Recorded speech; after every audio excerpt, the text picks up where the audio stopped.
going on, Jerome's J.J. McCarthy in a second training camp here with the Minnesota Fighting Vikings, first as a clear-cut quarterback one. Has had some great moments, has had some not-so-great moments, but overall, you do feel confident about his command of the offense, command of the line of scrimmage, but also going up against this freaking D every single day.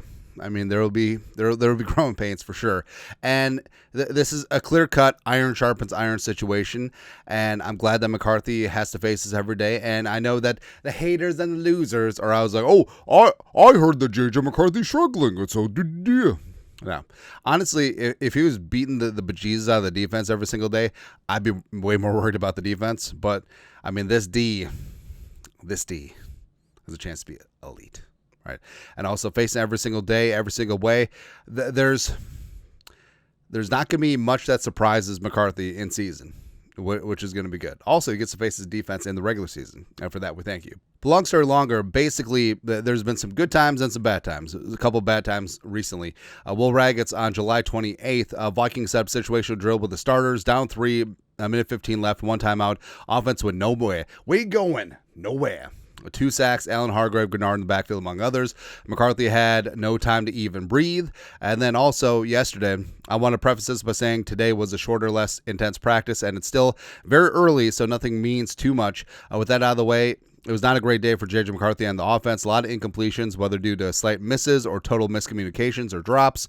Was especially rough in the red zone periods. Ups and downs for McCarthy were expected in camp. It's mostly ups, but so far, but not today. Right. And McCarthy fed the local media jackals, talking about stuff and things. Plus, you know when someone's lying to you, right? Like straight up. Where I feel like McCarthy doesn't have a disingenuous bone in his body, and what he tells you, he actually believes. And yeah, it comes off as pie in the sky, saccharine sweet. Oh, gee, golly, shucks stuff. But he believes it, and I'm sort of down to clown. And also, you know that he's not lying, right? It's like politicians on both sides. Like you can tell that they're lying through their teeth, but you're just like, yeah, okay. But with McCarthy, it's just like, I honestly think that he feels this way. Whether it's the stoicism, whether it's the positivity, whether it's everything, I think McCarthy has it. So, asked about the Vikings pass rush that he gets to face every day, right? I mean, the Vikings pass rush looks really good, and it feels even better. Phrasing, just like the rush and not being able to not sit in the pocket and really hold the ball.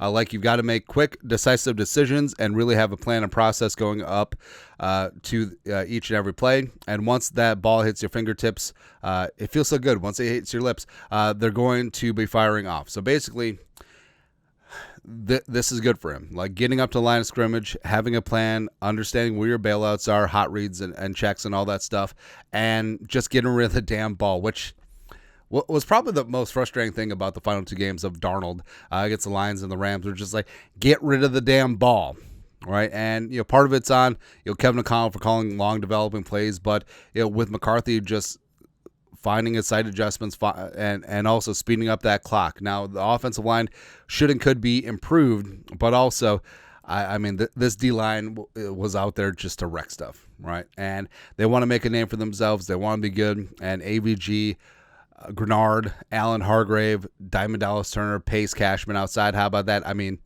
they're going to be all over the place. It's going to be gross. Also, Hargrave playing some nose tackle, too. It's going to be good. And then about the red zone period. So, I like this too. So obviously McCarthy took ownership of the situation, didn't pass blame, didn't make excuses, didn't say this, that, or the other thing. Oh, well, we don't have Justin Jefferson. That's why we struggle with that. We don't have Darisaw. No. It's like, hey, that's on me, and we're going to get better. We're going to learn from this. This is good stuff. Constant improvement. Learning every single day. And when the periods don't go your way, you're always asking why. It's never a loss, and you're always learning from it, good or bad, especially those periods where they really get you, which he got yesterday. I feel like that's where we make the most of ourselves, make the most about ourselves and our offense in the red zone yesterday, missing by inches That's what happens when you're down in the red zone. You got to be detail-oriented and really specific with putting the ball. But there was a lot of good things on tape. At the end of the day, those concepts are going to be crucial when we get down there, and just the rhythm and timing of everything. So just more great reps under my belt, and the rest of the guys have a lot of things that we can improve on and constantly get better at every single day. Also, I'd rather the offense struggle now versus in season, especially late in the season.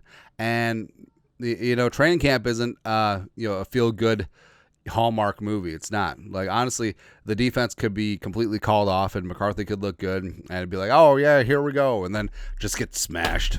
No, I want him to struggle. I want him to have to work to get better every single day. Same thing with the offense. Just get in sync, get your ish together, because this defense ain't going away, man. And also, you're gonna face a good defense or two. If we want to get to where we want to go, we're going to face some good defenses. You're going to be tested. There will be ups, there will be downs, and the question is, how do you respond from the downs? Right? So I think that's the most important part of right now. And plus, McCarthy, I practiced here about 20 minutes. McCarthy can come out and just light this thing on fire. You kick the tires, light the fires, look good the Friday, Saturday as well. Then everyone's like, oh, Lord, here we go. But no, it's like, the offense, they got the tar kicked out of them the last couple of days. That's fine. I mean, that is fine, because, again, look, how about that D, baby? That's right. But I love the maturity. I love McCarthy taking ownership, saying we shall return, we shall get better, and all this stuff. And he's right. I mean, this pass rush is going to be something different, man. Again, Jonathan Grenard, Defensive Player of the Year, #1 scoring defense, #1 in pressures, #1 in DVOA, #1 in takeaways. Let's go. Let's go, man. But your thoughts are thoughts. McCarthy fed the local media jackals, took ownership of some stuff and some things, and some stuff for the last couple of days. Let us know your thoughts. Our thoughts, comment section. You guys are the best you know to do. Skull Production Value.